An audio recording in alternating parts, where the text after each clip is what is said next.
Get started with the February 17th regular council meeting, so I'll give you about a minute to find your place and council members back at the table, and we'll get started.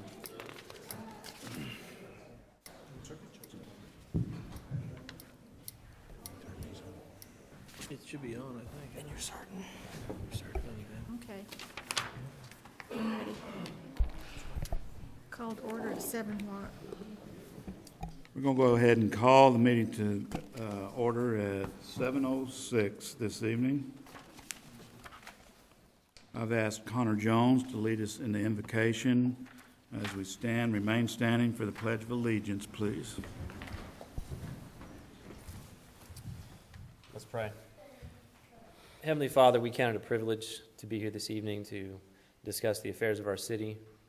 Lord, we ask that you would give us wisdom and insight as we go through each of these issues. Give us the strength to make the right decision once you show that to us. Father, we just ask for guidance for our city leaders for this coming year, for all the directors of the different departments, Lord. We just ask for your blessing upon our city. Be with us this evening during the council meeting. We pray all this in Jesus' name. Amen. Amen. I pledge allegiance to the flag of the United States of America and to the republic for which it stands, one nation, under God, indivisible, with liberty and justice for all. Please be seated.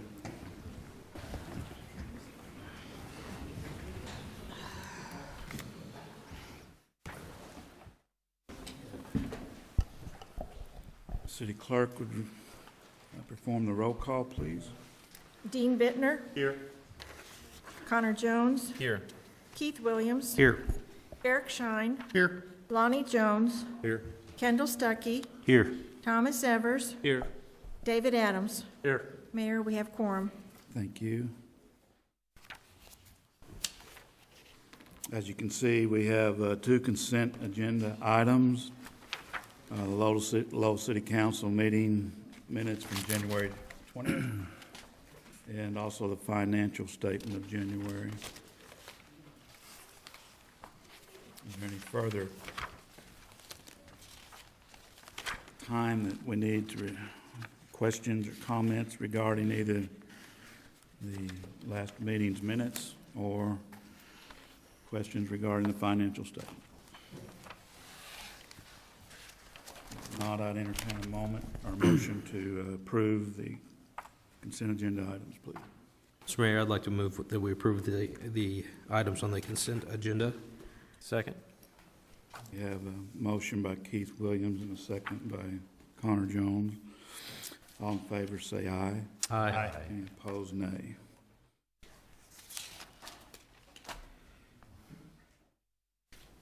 I want to go ahead and tell them it was approved. Motion to approve the consent agenda was approved.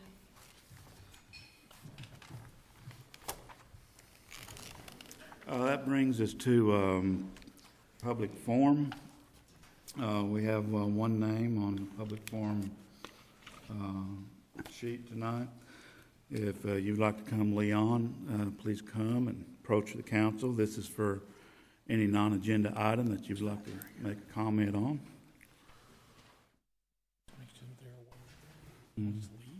Leon, before you get started, it's snowing pretty heavily out there, so if any of you are guests here tonight kind of concerned about getting home, it might be a good time to exit because it's getting weathered out there, okay? Leon, please state your address. I'm Leon Estes, and I live at 403 Linwood Avenue here in Lowell. And my comments are pertaining to one of the agenda items. Should I reserve them for the time that you discuss that? I think the comments would be more appropriate at this time, Leon. Okay. So if you go ahead and like to give the council what you would like, you've got 2 minutes to address this. Okay. It concerns agenda item number 7, and it's my understanding that a portion of this ordinance pertains to permitting the sale of intoxicating beverages in the park for specific occasions. I am personally opposed to this portion of the ordinance because the Mudtown Days celebration has historically been a family celebration. I do not consider serving beer or other intoxicating beverages to be appropriate for such a family celebration. In my opinion, it shows children that it is okay to drink intoxicating beverages. It may be for adults, but why should we subject children to this before they are old enough to make their own decisions? We cannot prevent participants of Mudtown Days from bringing their own beverages when they come to the park. But why cause more grief to our policemen for this happy occasion by providing intoxicating beverages on location? I believe the detriment to the celebration far outweighs the possible financial benefit to the city of sales tax collections. I don't know how we can calculate how much more sales tax will be collected for this occasion. So I request that you, as our representatives on the City Council, to vote no for the changes as proposed in this ordinance. Thank you. Thank you, Leon. Appreciate your comments.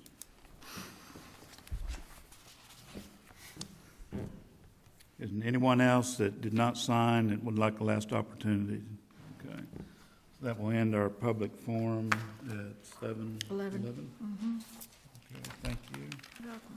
We have a presentation by Guy Shoemaker tonight, or should I put that as a challenge rather than a presentation? Challenge with a presentation to come. So Guy, if you can make your way over here to the microphone. We've been anticipating this challenge, and we'll see if we can rise to it. So.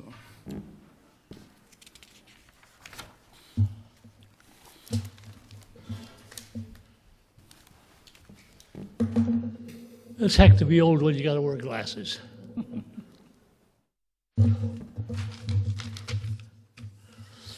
Mr. Mayor, thank you. City Council members, City Attorney, City Clerk, Financial Controller, I'm here to offer this council a challenge. Please listen carefully. We are always willing to take money or take things from the city, but we seldom give or offer anything back.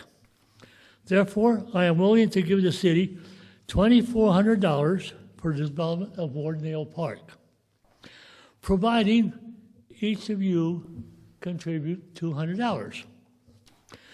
I've already received $200 in donations from my daughter, and this will round it up to an even, $3,000. 5,000. 5,000, I'm sorry. This donation is taxable from all you people. I'm sure the citizens of Lowell know who did it and who will donate. I intend to push this thing to the utmost. You were elected to be leaders of the council, so let's lead the city by example. Example means a whole lot. I might make note that I have contributed in the past in excess of 6 figures to the city of Lowell. And what did I get back? I got a lot of compliments. I got to see a lot of improvements in the city and in our various offices. So I asked that the city keep all the receipts so we know who contributed, who didn't. Because those who didn't, I should be hunting for. Now, I will also match up to $600, any others from the fire department, the police department, the maintenance department, anybody who in the city who wants to contribute. Now, Mr. Mayor, would you please come up here?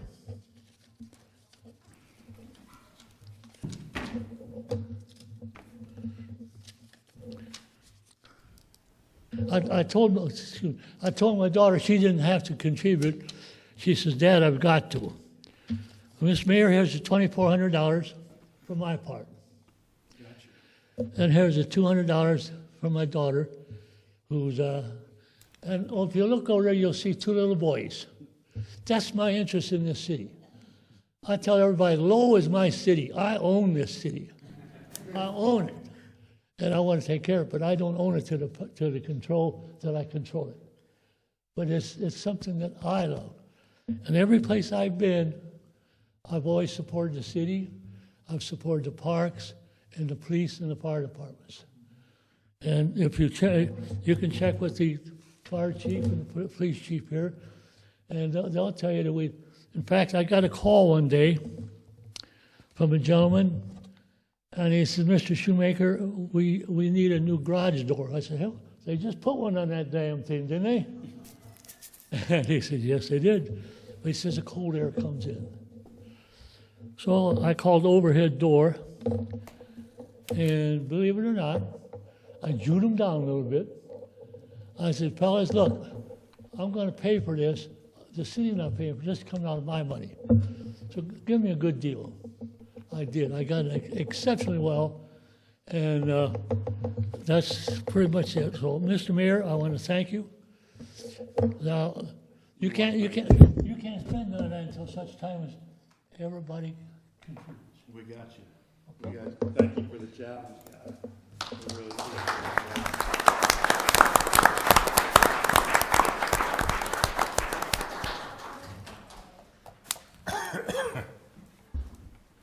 Guy has also recently put the additional padding around the playground areas that the kids trip and fall, they don't hurt themselves.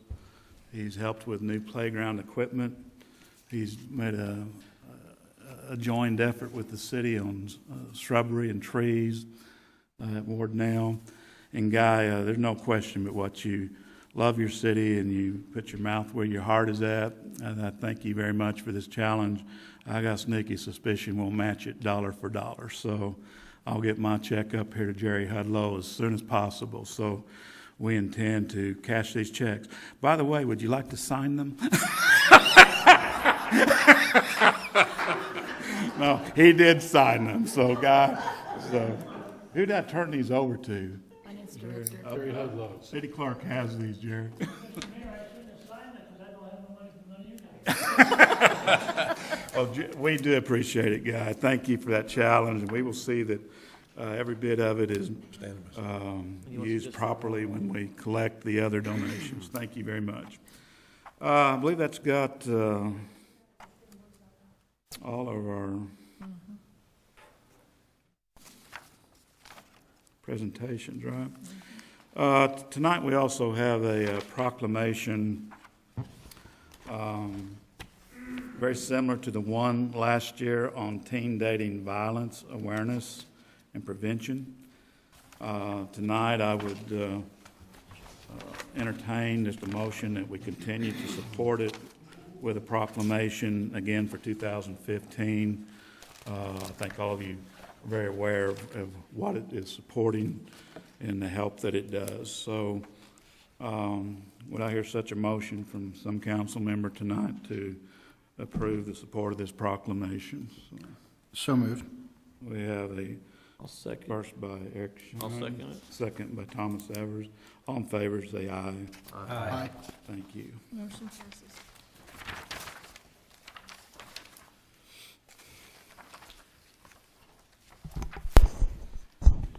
Item H tonight is a procedural motion, a motion to dispense with the rule and read all ordinances one time and by title only, where 2/3 vote is required. I'm going to ask Tom Kicklack to briefly discuss how this changes things a bit. And again, this year, we're doing this a little differently, where we have always had to pass this motion before we consider each ordinance. We're going to do it after you adopted the rules ordinance that you did in January, once each meeting. So you will have a motion to adopt this procedural motion, a second, and then you'll have a roll call vote. If 2/3 are heard, then all of the ordinances will simply be read by the clerk or the mayor by title only. Then a motion do pass, a second, and then discussion, and then a vote. If there is a slate of ordinances someday in the future, and any one of you want to slow that down, I think, Dean, you've talked about that before, and have the 3 different readings on 3 different meetings over 3 months, then you'll simply make a motion to take that one out. And as far as I'm concerned, y'all can just do that by consent. Just take that one out and move it aside. But this will allow us to speed the meeting up a little bit, if I can just stop talking and just do that one time. Any other question for the city attorney or myself on what we're proposing to do? Okay. I'd entertain a motion to approve the procedural motion as presented. So moved. Motion by Dean Bittner, Second. second by Kendall Stuckey. Any further discussion? Roll call, please. Dean Bittner, Yes. David Adams, Yes. Kendall Stuckey, Yes. Lonnie Jones, Yes. Thomas Evers, Yes. Eric Shine, No. Keith Williams, Yes. Connor Jones. Yes. Motion to approve procedural motion as presented is approved. Thank you. That brings us to our presentation of ordinances and resolutions. Old business being none brings us right into new business. This is a resolution to approve and authorize a lease of a portion of the Kathleen Johnson Memorial Public Use Park for the development of a Life Wellness Recreation and Therapy Center and other improvements to Life Wellness USA Corporation. Tom, would you kind of explain where we're at in this process after we passed the resolution and what we are considering tonight? Yes, Mayor. We're at the point where, after this council directed the mayor to continue to work with representatives from Life Wellness to put together a draft lease, that's been done. That's gone back and forth. There could be some changes to it. If anything were to change in a substantive way, length of time, something large in one of the clauses, we would bring that back to you for another resolution. But right now, you're authorizing the mayor to take a lease substantially in this form, get it signed by both parties, so that the folks at Life Wellness can go ahead, get their plans together, and get their money together and turn dirt. So this is the next step. You will see the project again, I'm sure, in its phases, but this is sort of a real launching point for the project as you give the okay for the mayor to execute a lease with the folks at Life Wellness. Rich Hutzler, who I've been working with, could not come for the weather tonight, who was very excited about coming, and he said, be sure and get a copy of the meeting tonight for me, so I won't forget to hand that to you. JJ, you're here tonight. Jay Mihal, he's a representative, so would you mind coming and just kind of describing this just a little bit more?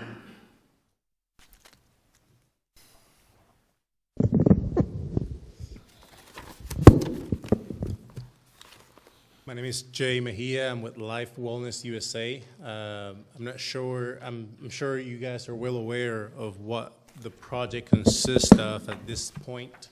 Like Tom mentioned, the goal of this meeting is to arrange a lease agreement between Life Wellness USA and the city in order for us to proceed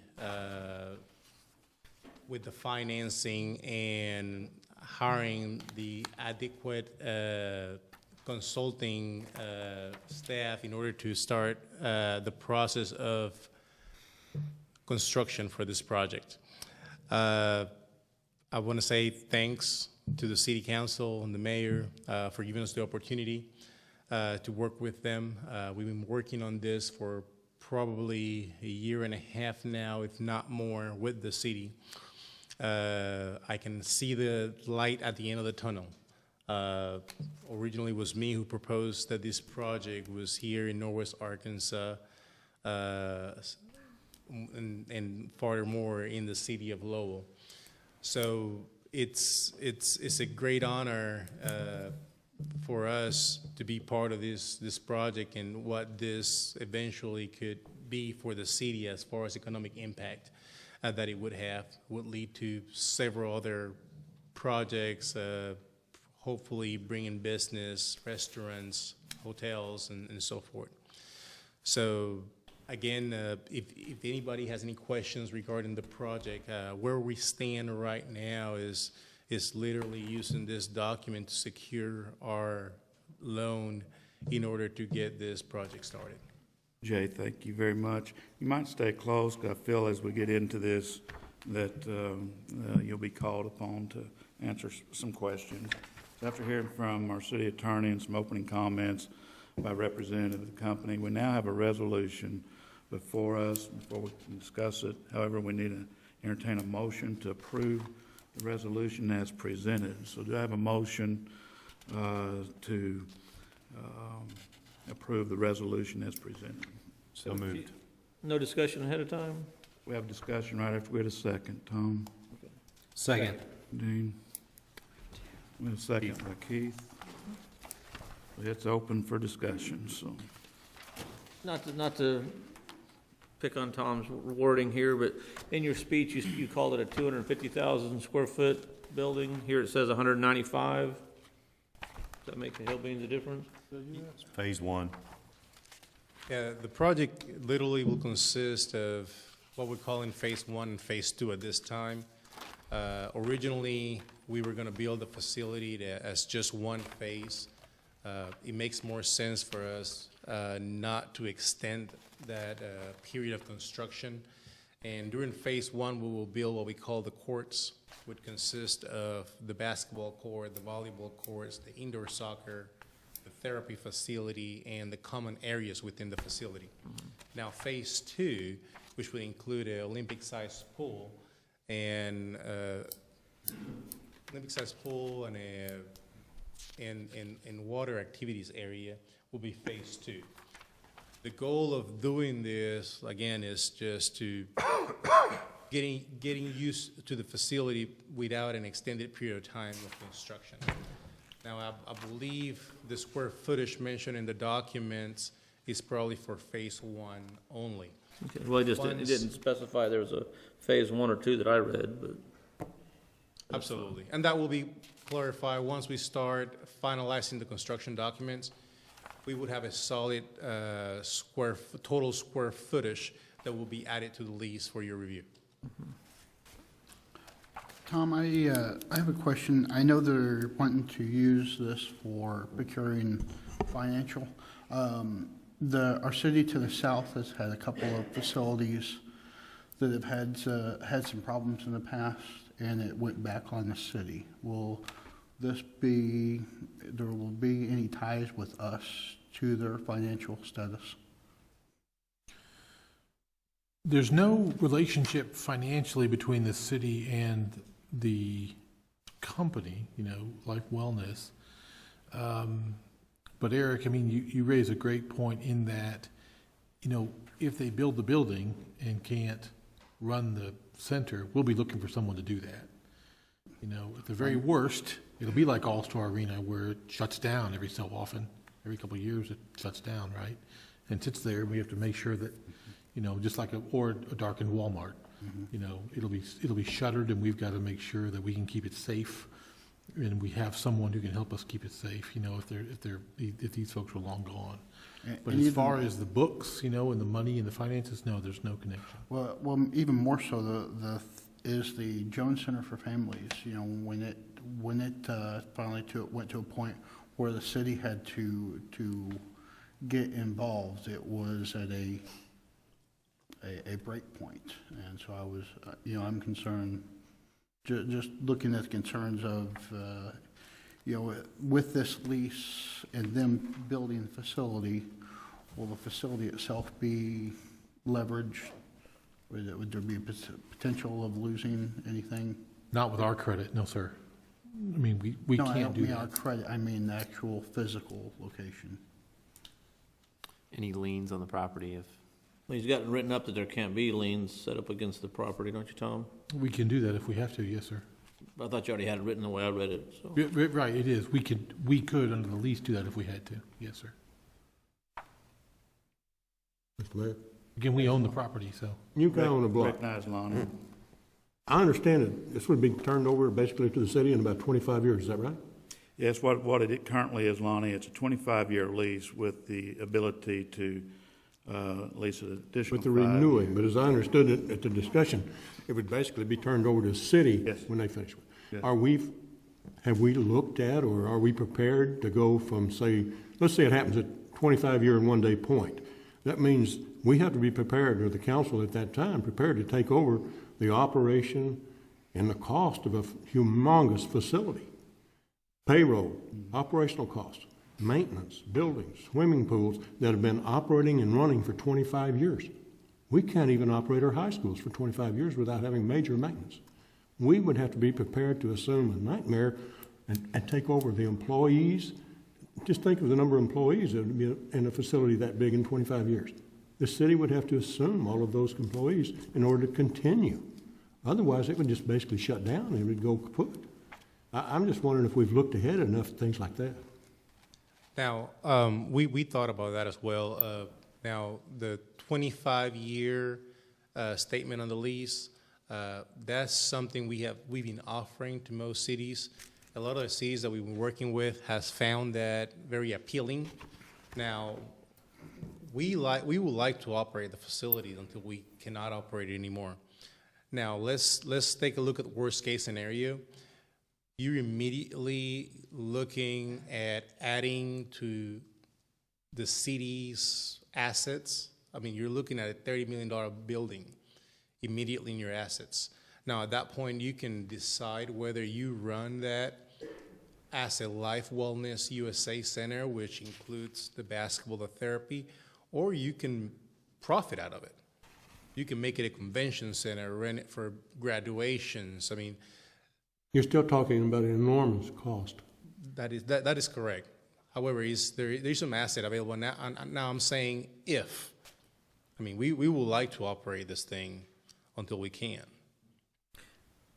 How about, JJ, along with that question, reading through some of this legal documents, I mean, I know it does talk about, Lifeway maintaining the building and good proper service and all that.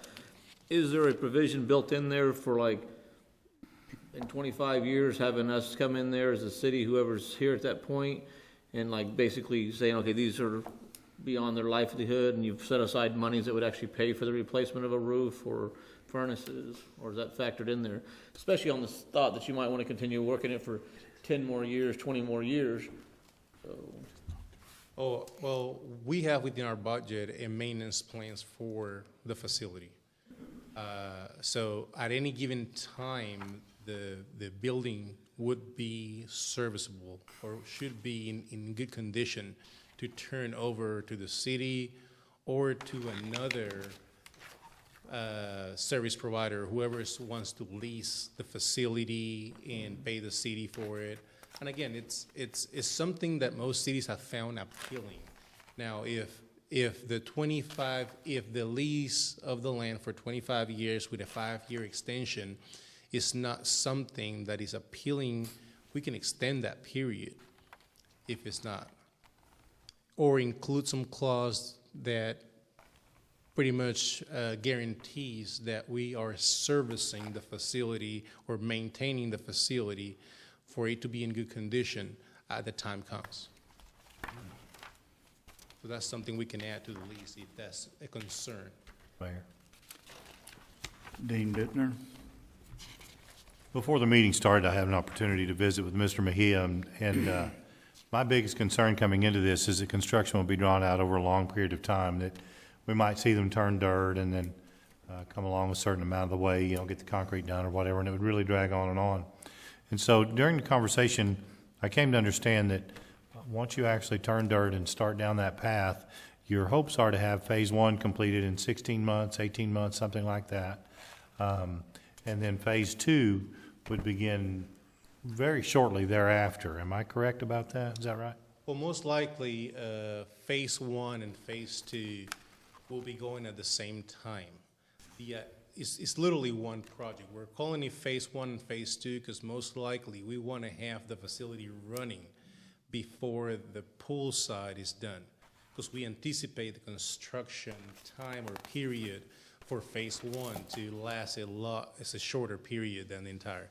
So in other words, most likely by the time we're done with phase 1, we'll be halfway done with phase 2. Right. If not more, because the infrastructure associated to that should be in place by that time. Yeah, and as and please correct me if I'm wrong, as I understand it, the infrastructure, the supporting infrastructure for Phase 2 will be there in place. The utilities, the concrete, and will be in place to help expedite that finishing touch, right? That is correct. Okay.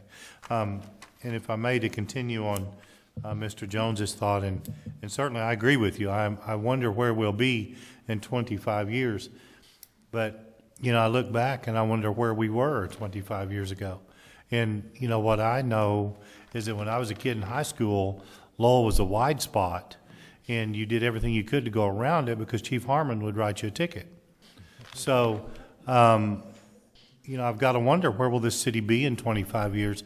And more importantly, where will that west side be in growth? Or just as importantly, not more importantly certainly, but just as importantly, is where will that west side growth be with that kind of anchor out there? And I do believe it's going to be a destination attraction. I do believe people will come here to swim and to play games and to play soccer and to watch their kids' gymnastics meet. So, and Lonnie, you're absolutely right. I worry about that as well. But I think for the sake of all of us, and more importantly, for the sake of those two young men and the sake of all of our children and grandchildren, this is a no-brainer to me. I'm concerned, certainly, that there's something, the devil's always in the details, but I trust our city attorney will be thorough and will look out for our best interest. And you know, I can't help but support something like this for the betterment of the city. That's all. Other comments, questions for Jay? Mayor? Mr. Adams?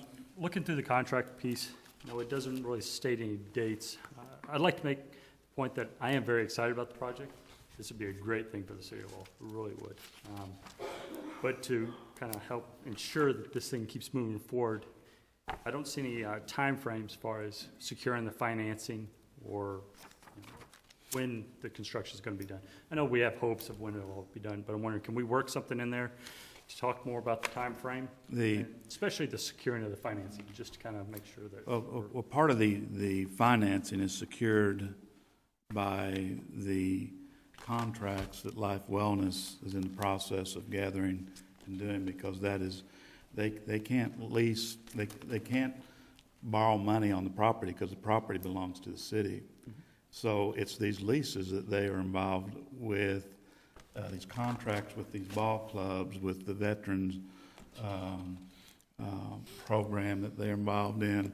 That's what the bank looks at for their collateral on these types of contracts. And so that's one of the reasons the dates are not here, because this will allow them to move forward and secure their financing. Without it, then the opportunity will diminish quickly. So We could insert, Mayor, if you want to, a number of months, you know, give a long period of time in this Section 3. Section 3. Where we call it reasonable time. And I can see where, you know, the council's concerned about that. I think we heard another concern earlier. You know, right now I have reasonable time. We could put something like 9 months, which is sort of a very long time and such things, considering how long we've been working on this, to at least get started. And of course, they could always come back to the council if they needed more time to make that an amendment. Work with you. Well, the city attorney has thrown out, you know, the possibility of a 9-month period. Jay, how would that affect you all? That's more than enough. More than enough. Oh yeah, Okay, 30 days then, Jay.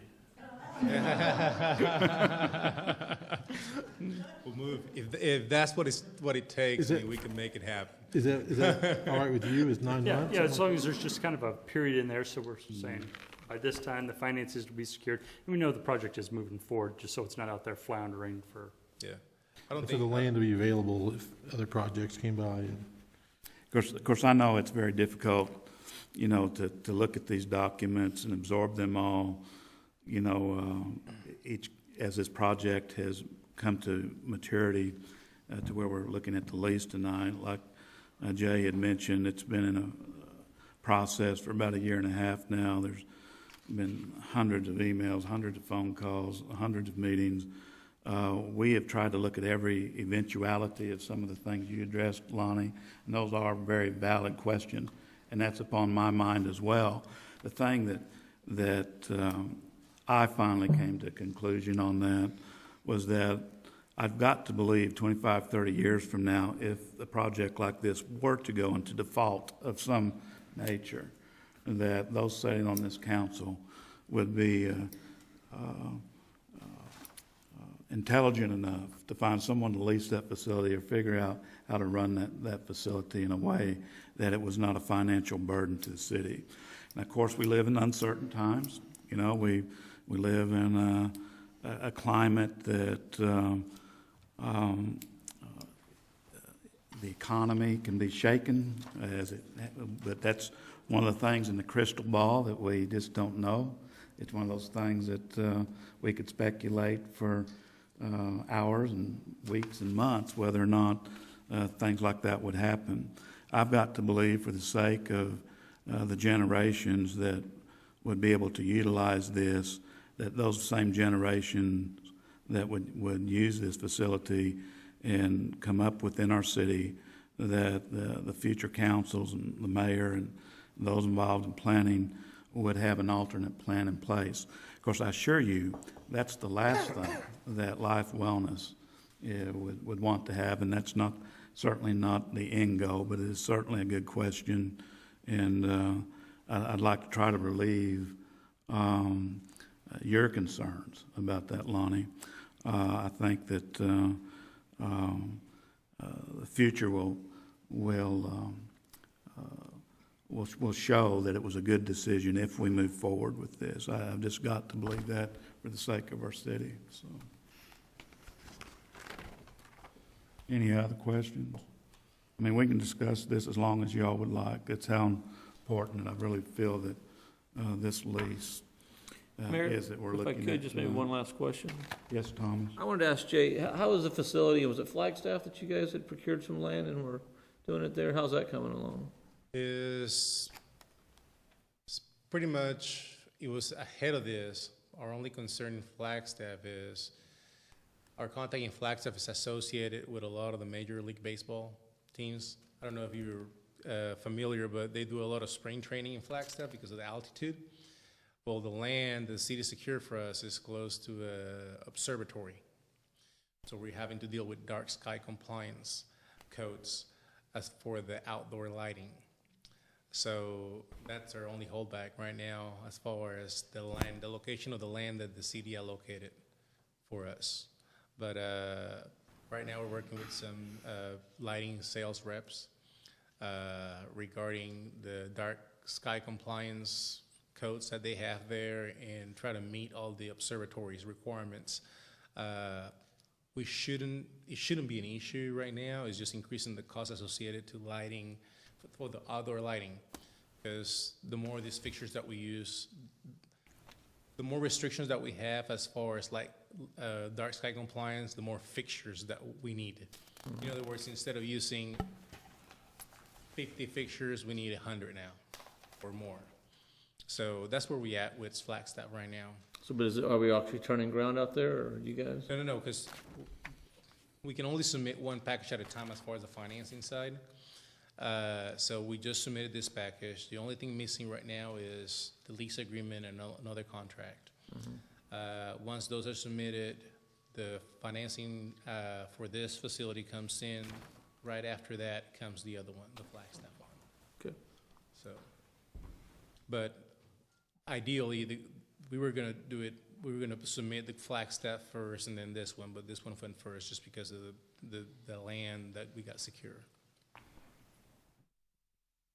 And our goal is to, as soon as we get some type of resolution, we get the financing, get both cities in line so they can share with each other what we're doing and come up with ideas, share your same concerns, because that's very important when it comes to a community. And that helps us too, because we're not only putting two, we're trying to put close to 20, 30 facilities around the United States. So the more exposure we have as far as concerns the communities have is better for our organization. Thank you. Page 3 of the 15-page document has section 7 under it concerning utilities and maintenance, and I think a few of you had raised questions about those aspects of the lease. This was somewhat drafted with one of the previous leases that the city has approved in the past dealing with First Tee, though there's certain other aspects about it that are addressing this type of facility over First Tee.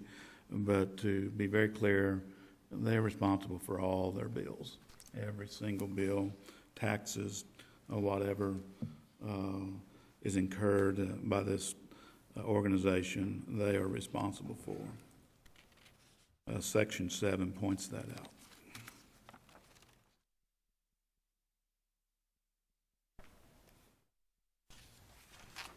Any other discussion?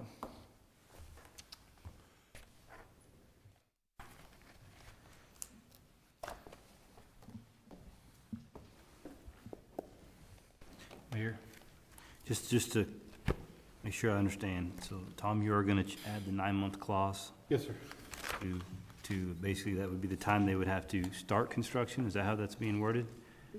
Or secure the financing? What are we talking about? Again, securing necessary contributions from finance to the construction building shall move in good faith with reasonable diligence to the construction. I was going to say, within reasonable time, but in no event beyond 9 months, later than 9 months. So it's kind of both, securing financing and getting construction underway. I think the fact is we just want to make sure the intent is there that this is going to happen in case another business or someone comes along. Right.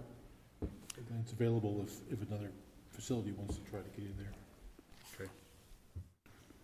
Going back to some of my previous discussions this week with Rich Hustler, with which all of you have met, their intent is to break ground in March, and they're actually on a program to try to complete this facility by August of 2016. That's their timeline. Am I correct on that, Jay? That is correct. We're looking for ways to actually, from our organization's standpoint, the minute they start releasing funds, we got to put that to work. So it's in our best interest for us to start construction immediately. So we're looking for ways to expedite the construction process. But we won't know that until we actually start talking to contractors. There's several options. If you're familiar with construction, I mean, we can negotiate a contract with a contractor, and we can start building while we put together construction documents. Now, if for some reason we don't get the numbers we're expecting from the contractors, we'll have to put this out to bid, which would put us to finalize construction documents before we can even break ground. But we are looking at ways to, the minute the first draw is available, to start construction. But we have to have an understanding of what the contractors are quoting in this area and make sure they match our estimates. Okay, we ready to vote? Okay. City Clerk would perform the roll call, please. Dean Bittner, Yes. David Adams, Yes. Kendall Stuckey, Yes. Lonnie Jones, Yes. Thomas Evers, Yes. Eric Shine, Yes. Keith Williams, Yes. Connor Jones. Yes. Motion to approve resolution as presented is approved. The number will be 15-03. Resolution is assigned number 15-03. Thank you. Jay, that's something I'm sure Rich will want to hear right away. Absolutely. So thank you very, very much. A little bit out of order, but allow them their indulgence. Bill Brandt, I see you sitting there. This is one of the trustees of Leonard's estate that has also been involved on the steering committees. And Daryl's not here tonight, but it's good to see you here tonight. and you might communicate this to Leonard. I think he's been waiting for this news as well. Thank you very much. Thank you. Okay, that moves us along to item 2 on our agenda, which is a resolution authorizing the mayor and city clerk to dispose of certain police vehicles pursuant to the Arkansas Code, annotated 14-58-306, and for other purposes. Randy, you're already there. What are we getting rid of? We have a 06 Crown Victoria that has engine problems, has bad cylinder, and an 07 Dodge Charger that has transmission problems.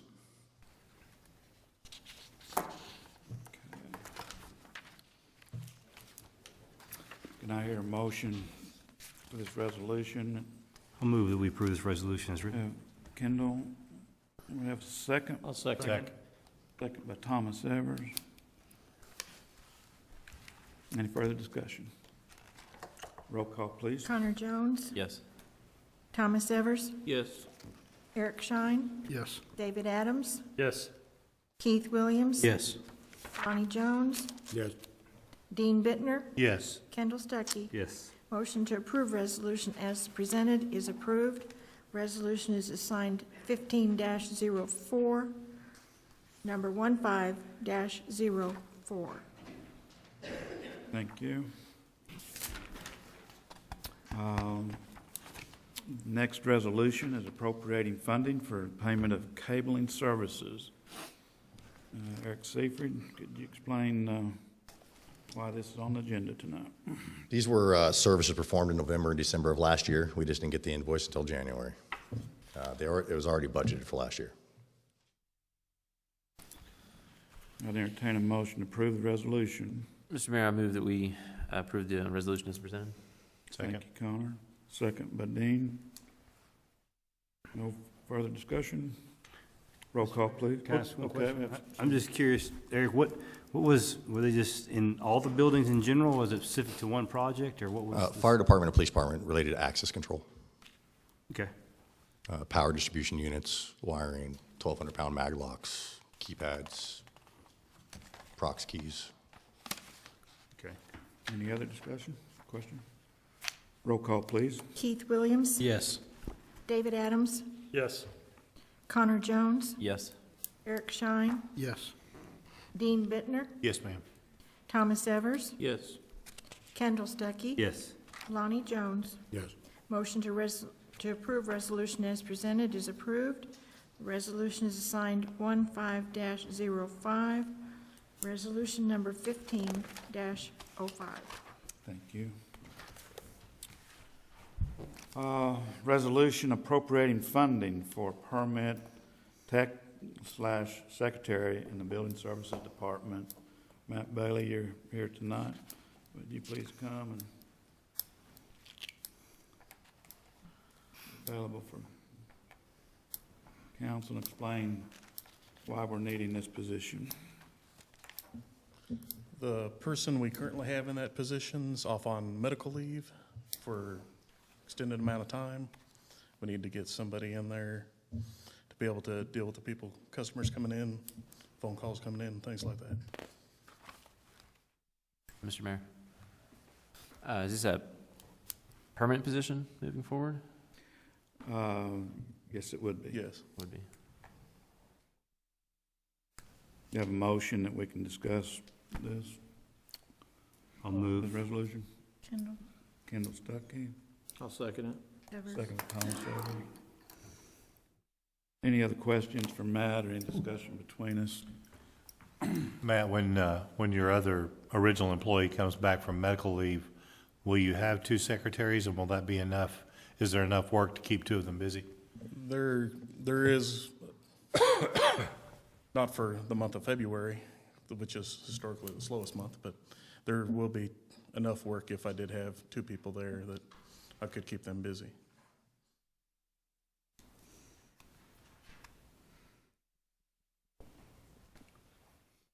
Ongoing though, would you want to have these 2 positions? Or at some point, would one of these positions? If the other person comes back full-time I could always work the other one into part-time permit tech, part-time code enforcement inspector, or something else too, if, depending on how the workload allowed itself.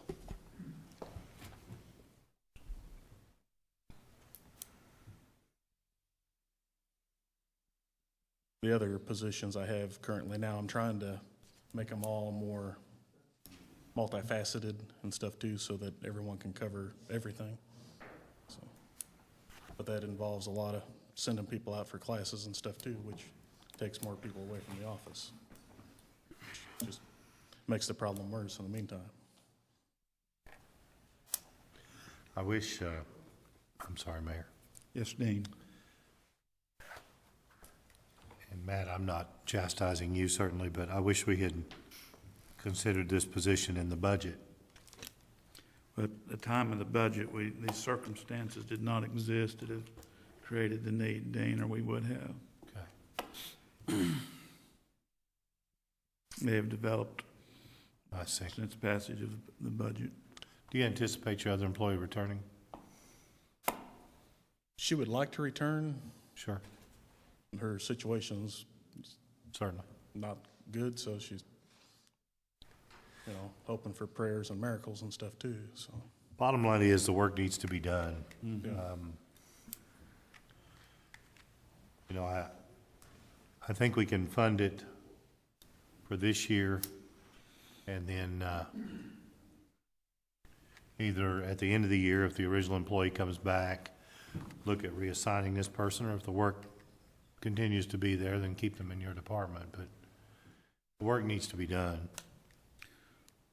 That's one of the reasons I encourage Matt to bring it to you, because as you know, by the State of the City address, we have a lot of projects Yes, sir. coming our direction, and I'm anticipating this department actually growing in personnel for the next year or two. Now, from one sense, this may seem premature, but from the aspect of the challenge that Matt has by keeping someone in the office to serve the city's customers with these building permits and everything that goes through his office, it's really imperative that we have someone in there right now. And that's the only reason that we're bringing this to you. Yes, sir. So soon after the budget. We would have certainly included it within the 2014 budget if this person were still able to function in this capacity. So I'm ready. okay. Roll call, please. Connor Jones, Yes. Eric Shine, Yes. Dean Bittner, Yes, ma'am. David Adams, Yes. Keith Williams, Yes. Thomas Evers, Yes. Lonnie Jones, Yes. Kendall Stuckey. Yes. Motion to approve resolution as presented is approved. Resolution is assigned 15-06. Resolution number 1506. Thank you. Thank you.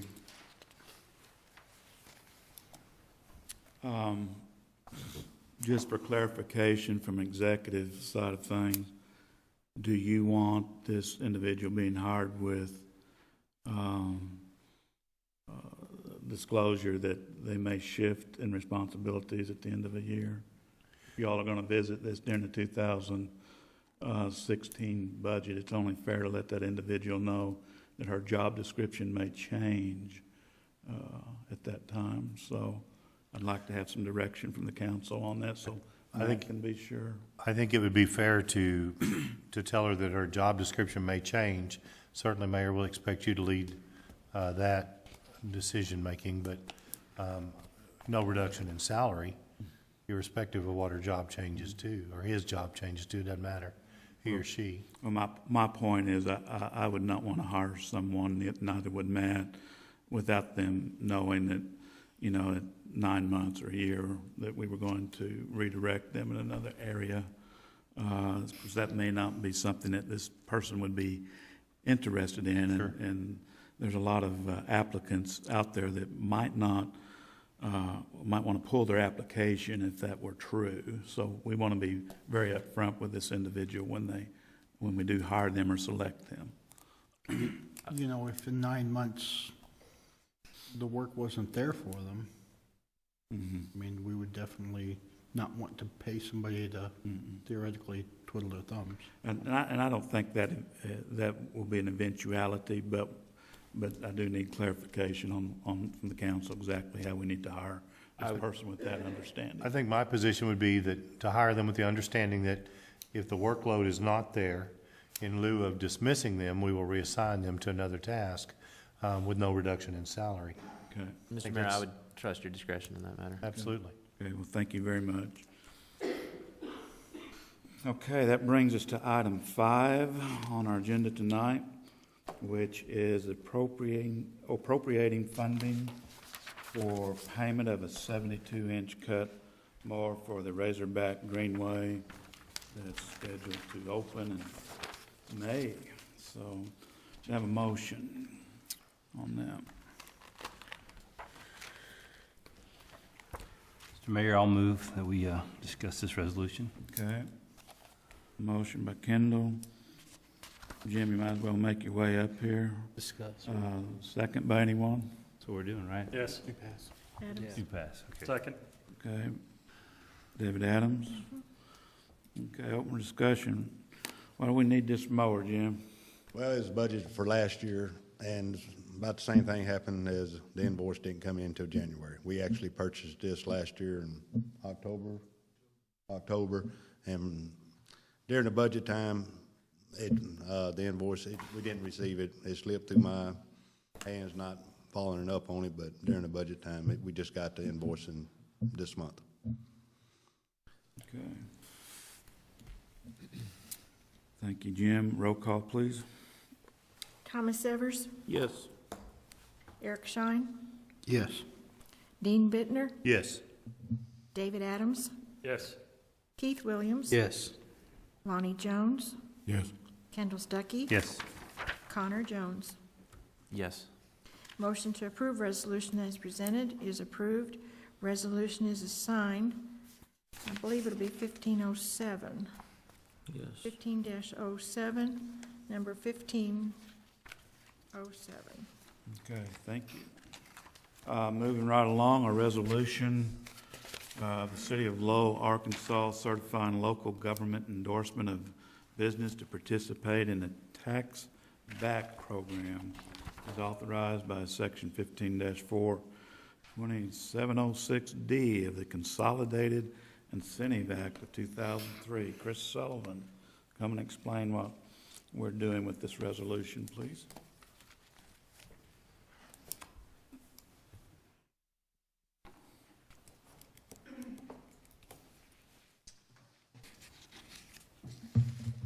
This is an incentive for Delta Systems, very similar to what we did with Wachter, and I think there was another one, I can't remember right now who that was, but it's very similar. The resolution explains what the incentive does for them. If you have any questions, I'd be glad to answer them, if I know the answer.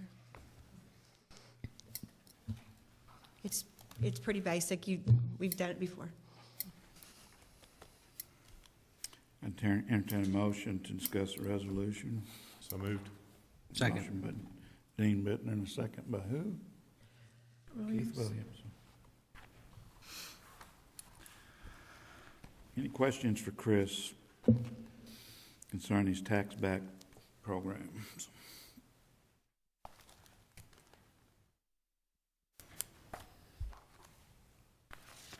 If not, roll call, please. Eric Schein? Yes. Connor Jones? Yes. David Adams? Yes. Lonnie Jones? Yes. Kendall Stuckey? Yes. Dean Bittner? Yes. Keith Williams? Yes. Thomas Evers? Yes. Motion to approve resolution as presented is approved. Resolution is assigned number 15-08. Resolution number 15-08. Mr. Mayor, Yes, sir. I have a procedural question. There was a motion there to discuss this ordinance. If Mr. I Peacock think can he clar- meant do pass so we can discuss. Okay. That's what my intention was. Okay. Is there anything you want to go back and discuss? No, that's fine. I just- Thank you. Just making sure that vote was legit. Yeah, thank you for correcting me, Connor. Number 7, ordinance to rescind number 204, ordinance number 858, and ordinance number 69, and to amend the City of Lowell Code of Ordinances, Section 24, Article 2, Park Rules, Section 24-19, and other purposes. We have several tonight that would probably like to give a comment on this before we entertain a motion. Who do you want to start with? Randy Harvey, I think I asked you to be prepared to speak on this, as well as Jim Hendricks, since this involved the parks. And so either one of you like to come?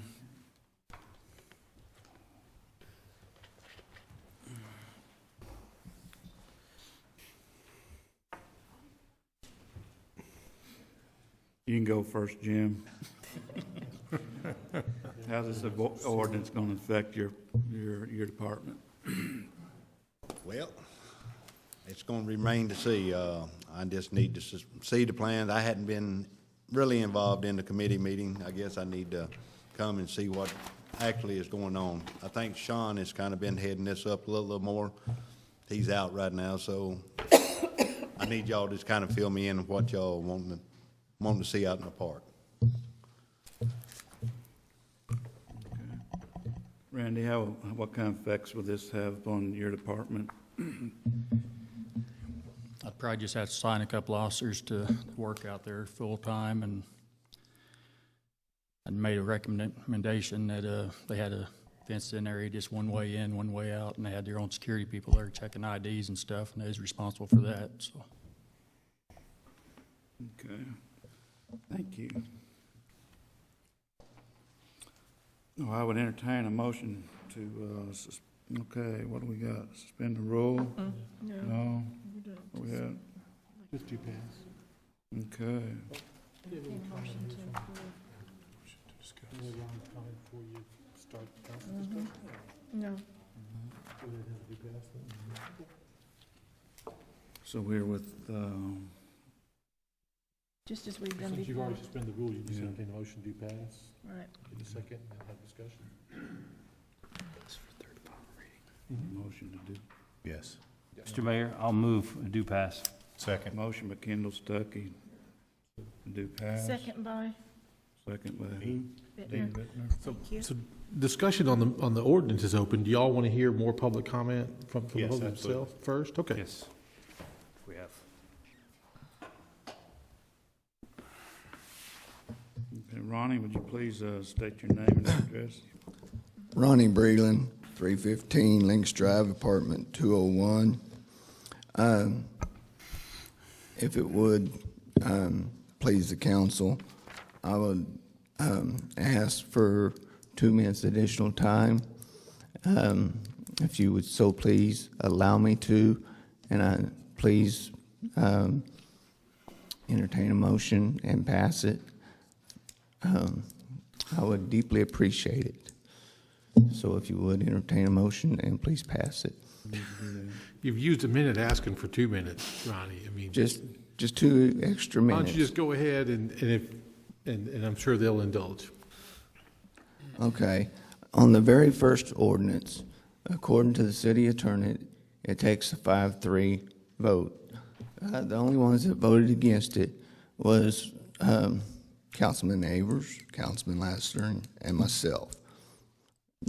All of the rest of the council members was here. That made it a 5-3 vote. That means that the ordinance had passed. So, Was it a 4-4 vote? no, it was a 5-3 vote. All the council members was here In April? on the very first one.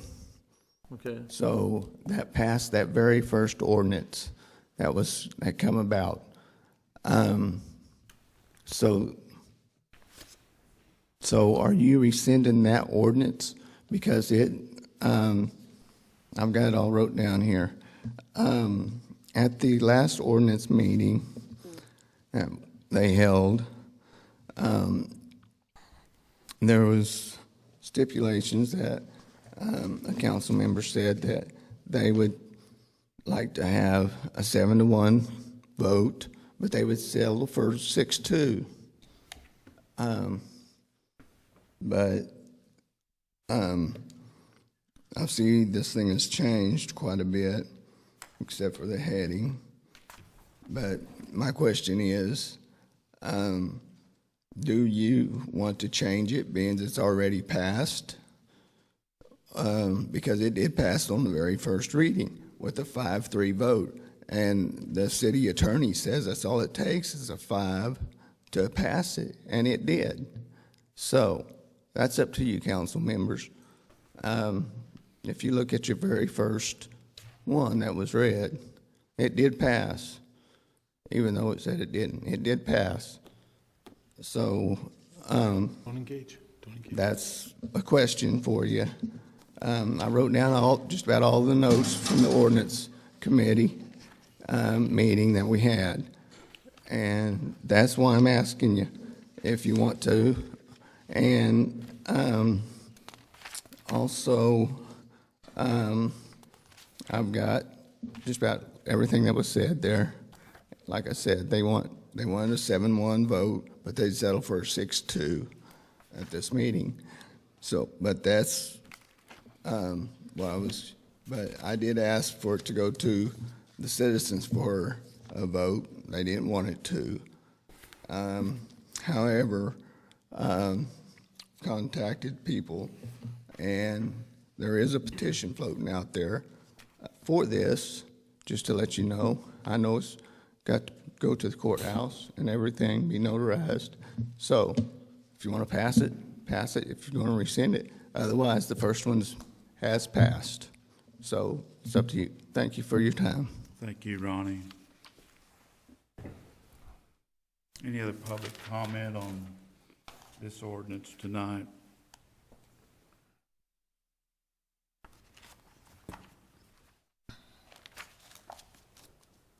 Okay.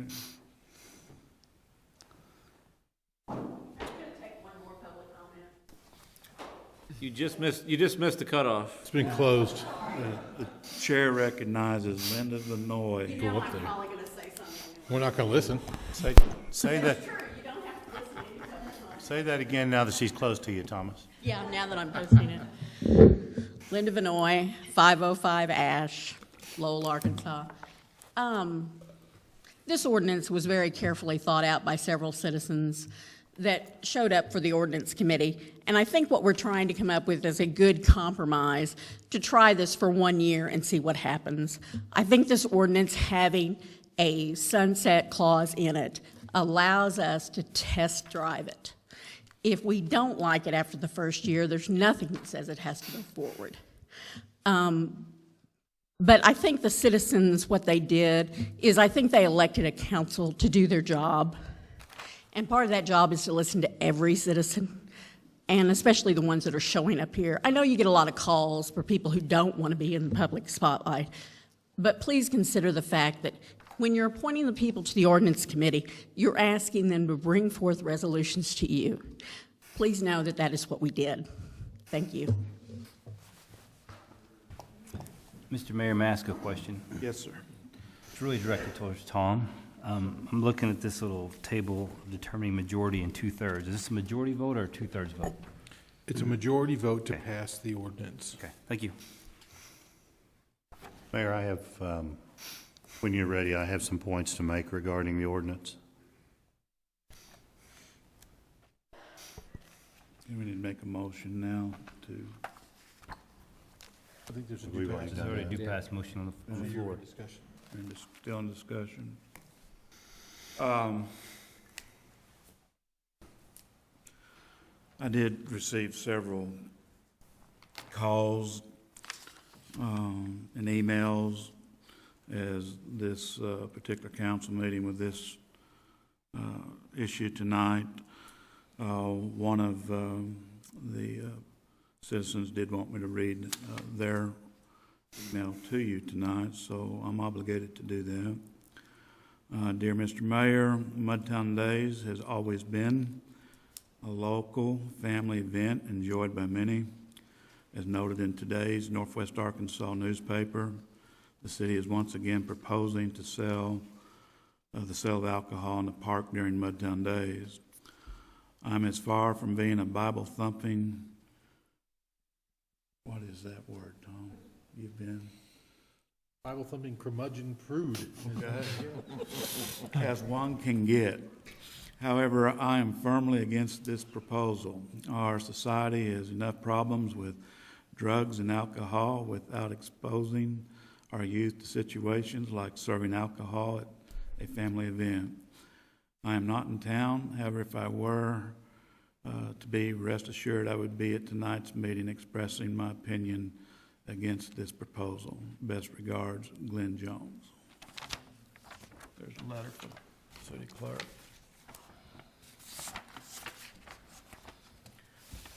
I can tell you from the mayor's perspective here lately that the sentiment that seems to be coming my way is that they're not so against the alcohol in the park, that the people I'm talking to, if it were appropriate festival, but they certainly don't want it dovetailed with Mudtown Days. So there's some food for thought. Mr. Mayor? Yes, sir. When I was a child, I was brought up in a suburb of St. Louis, very German setting, very German setting. We had our own brewery right there in town, not a microbrewery, but a large brewer. Beer was a big part of the culture there. Even our third grade field trip was to the Anheuser-Busch Brewery. Much different than today. You know, a lot of people that I have talked to have really had a concern about there being beer or alcohol at Mudtown Days. If this was a different setting in a different location than Lowell, Arkansas, Mudtown Days, you probably would not see me, and my past vote has even proven, you know, I've been talking with some of our local police department, because I'd love to see a real Oktoberfest come to Northwest Arkansas, and think that the Wardendale Park would be a beautiful location of this. But as far as the Mudtown Days and the feel of Lowell, Arkansas, you know, my vote, as all the rest of us, is an extension of the city, not just our own personal. And I think that we have to go back in and check, and I would have to agree with you that most of the concern that I have had is the setting, and that historically what has happened, what has taken place, and what we're looking at here today. Mayor? Yes, sir. Mayor?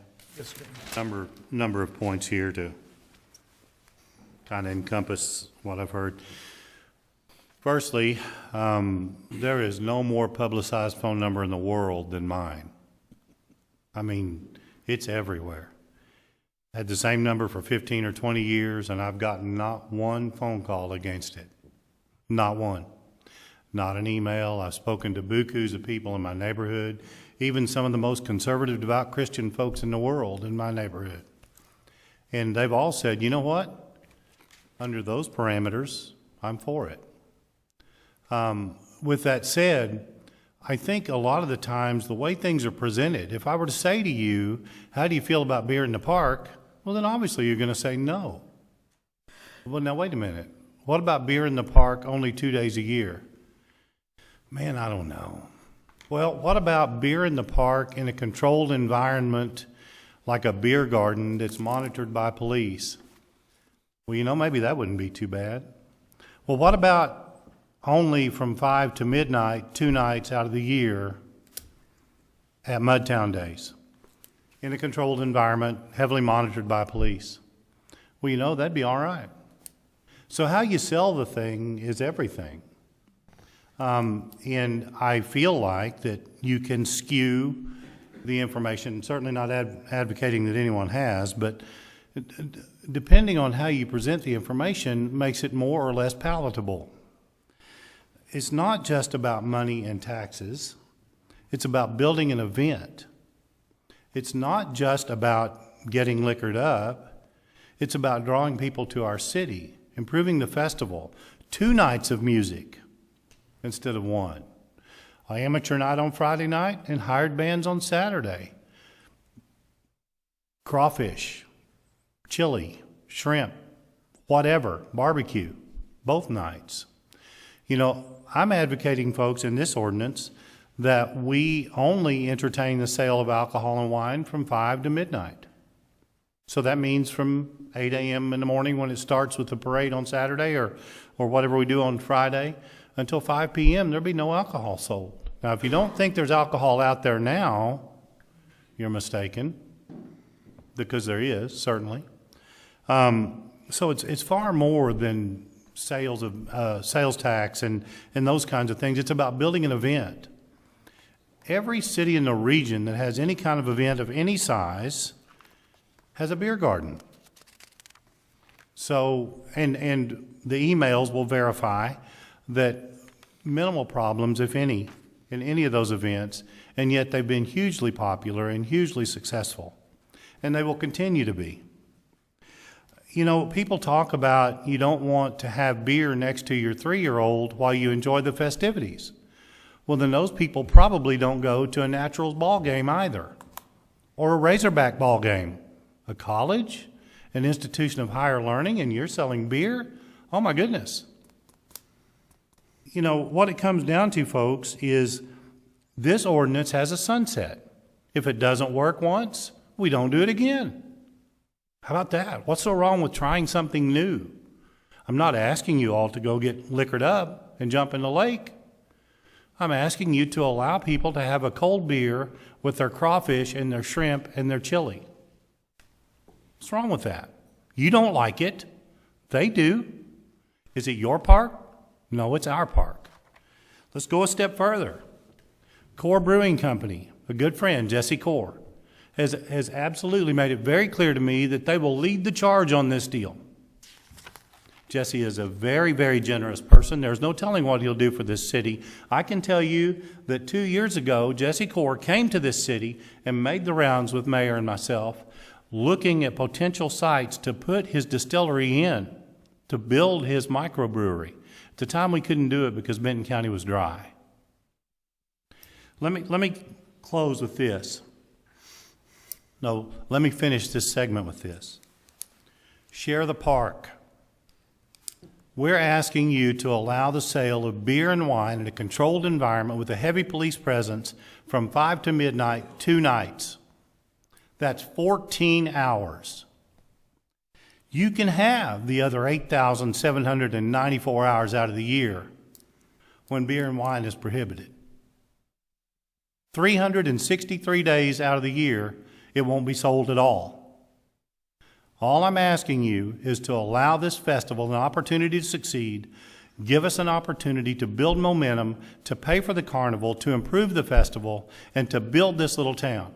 People drive by and drive through here every day and never stop. Let's give them a reason to stop. And you know what? Every one of you in this room, if you'll join me in the beer garden on that first night, I'll buy your first cold beer. That's all I got.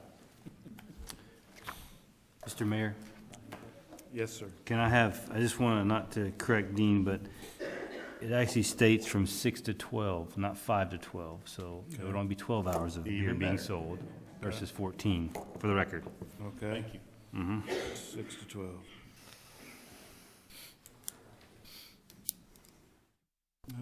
Other comment? Roll call, please. Connor Jones, No. Eric Shine, No. Dean Bittner, Absolutely yes. David Adams, Yes. Keith Williams, Yes. Thomas Evers, No. Lonnie Jones, No. Kendall Stuckey. Yes. I believe this motion has failed, not been approved.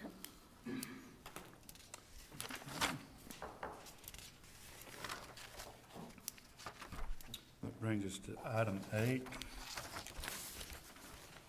Reappointment of Chris Sullivan as a Lowell Deputy City Clerk, treasurer term ending January 31st, 2017. Entertain a motion to approve the resolution. So moved. Second. Motion by Dean Bittner. Second by Kendall Stuckey. Sir.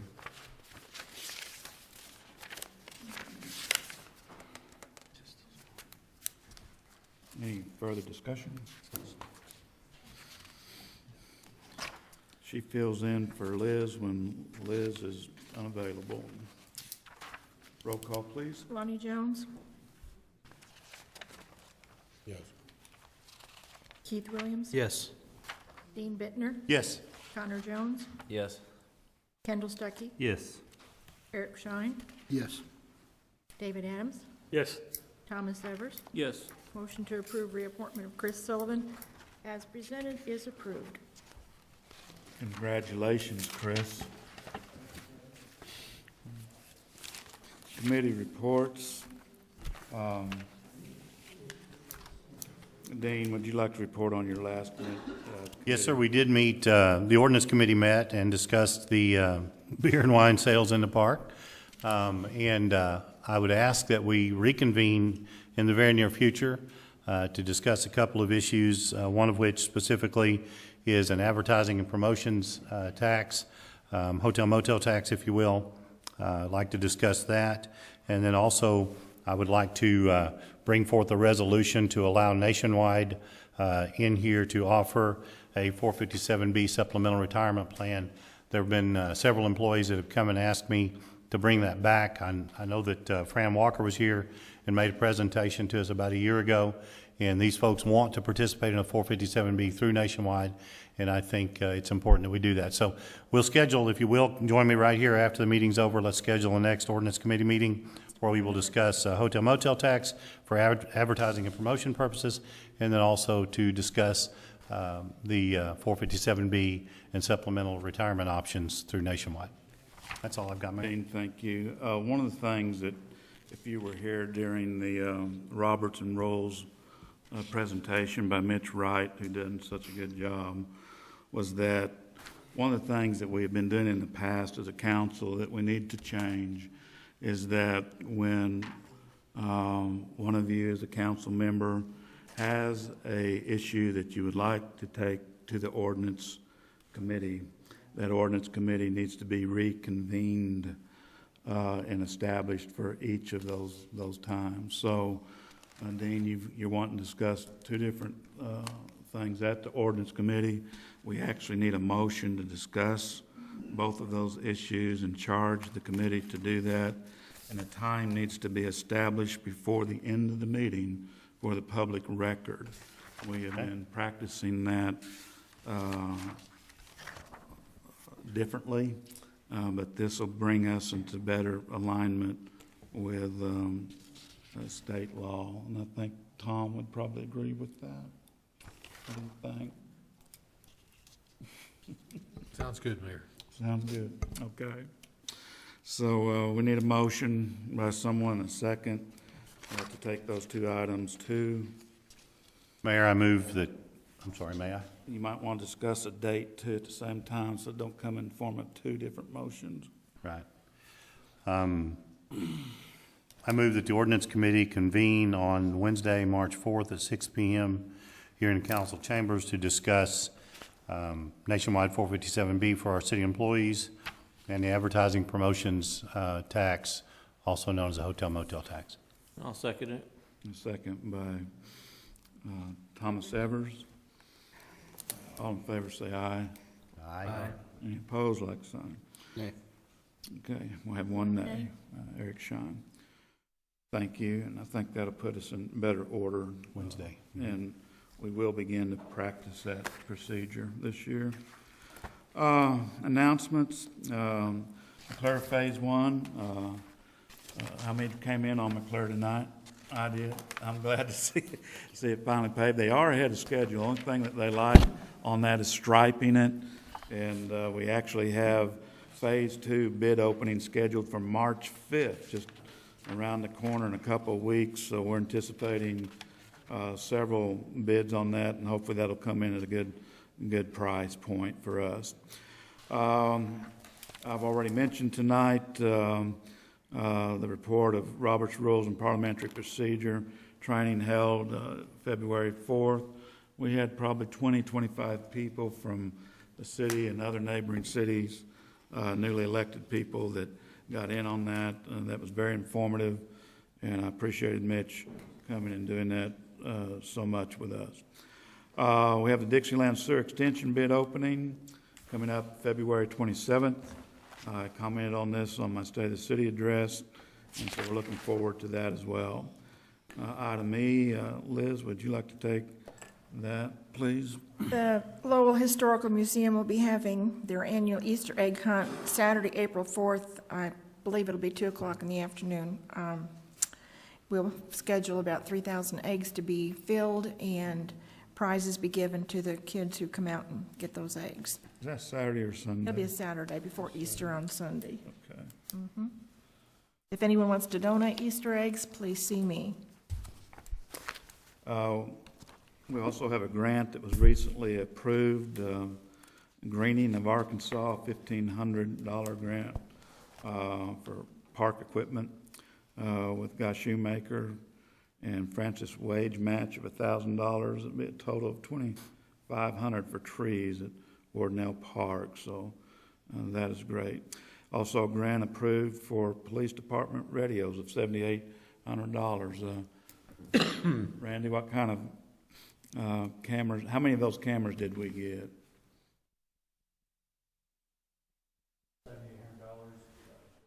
$7,800. That's the body cams, right? New radios, okay. Excuse me. Okay. We also had a grant approved for the police department body cameras of $13,300. That's the one I was thinking of. Okay. And then tonight, we have one other item of business to handle tonight. Connor, I guess this is your moment.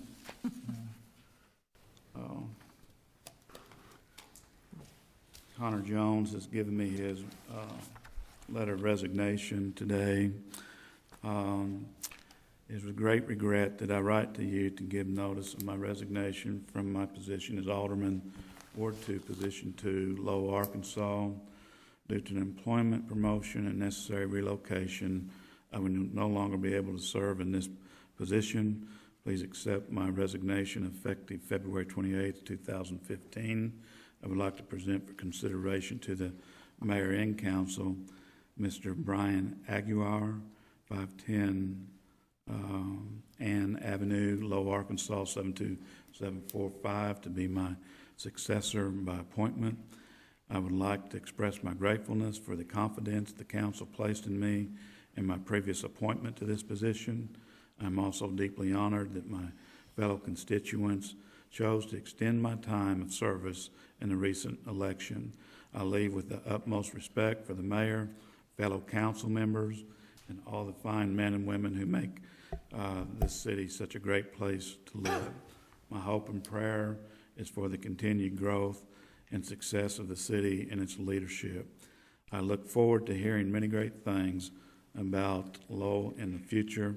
Sincerely, Connor Jones. And Connor, I would be the first to say it's with great hesitancy I accept this letter of resignation, but I know that God has great things in store for you. It's been a great pleasure working with you on the council, and I know each of us are going to miss you on this. So I'll give that to the clerk for that. Thank you. It states that we need to accept this resolution, or this resignation by vote. So all in favor of accepting this, please say aye. Aye. Any opposed, like sign. I think that pretty well, is anything else anybody needs to announce tonight? Ice cream, Dairy Queen when we're Ice done. cream, okay. Golly, we got through the state of the city and all of that, and we're closing out the meeting as soon as I get a motion to adjourn. So moved. Second. Motion by Dean, a second by Connor. Thank you again, Connor, for your service to the city.